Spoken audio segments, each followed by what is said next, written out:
उपवर्गीकरणाचा हा विषय जो आहे तो राजकीय नाहीच आहे। हा विषय न्यायालयाच्या निर्णयाचा विषय आहे। सर्वोच्च न्यायालयाने 2024 साली असा निर्णय दिला, चिन्नैया विरुद्ध आंध्र प्रदेश स्टेटची केस चालू होती आणि त्याच्यामधला सर्वोच्च न्यायालयाचा निर्णय आलेला आहे आणि सर्व राज्यांना सर्वोच्च न्यायालयाने असे आदेश दिले की आपल्याकडचा जो पूर्ण डेटा तपासून त्याच्यावर प्रत्येक राज्यांनी त्यांचे निर्णय घेण्याचे अधिकार सर्वोच्च न्यायालयाने दिले।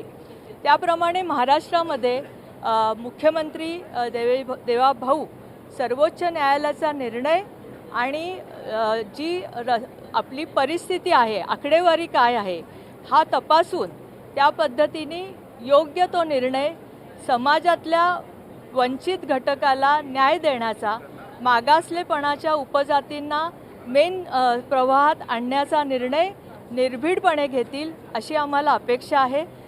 त्या पद्धतीने एक न्यायाधीशांची आणि मुख्य सचिवांची कमिटी पण अपॉइंट केलेली आहे। त्यांचा अहवाल पण येणे बाकी आहे।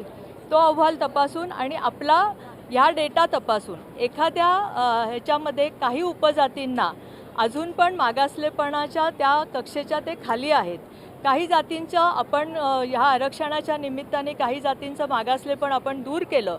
या वंचित घटकाचं पण मागासलेपण दूर करण्याचं आपल्या राज्य सरकारचं कर्तव्यच आहे आणि त्या पद्धतीने सर्व समाजाला समान न्याय देण्याचं हे समरसता वर्ष आहे। ह्या वर्षीचं सर्व समाजाला समान न्याय देण्याचं काम हे देवाभाऊ निश्चित करतील।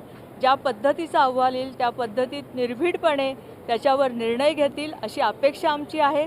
जे लोक आंदोलन करतायत, जे आमचेच आमदार आहेत जे आंदोलन करतायत, त्यांना माझं एकच सांगणं आहे की राष्ट्रहित आणि संविधानाच्या बाहेर कक्षेबाहेर जाऊन कुठल्याही पद्धतीचं आंदोलन होऊ देऊ नये। ही सरकारची पण सरकार म्हणून ही अपेक्षा आहे आणि त्यांनी तेवढा संयम पाळावा। योग्य तो निर्णय वेळेत घेतला जाईल।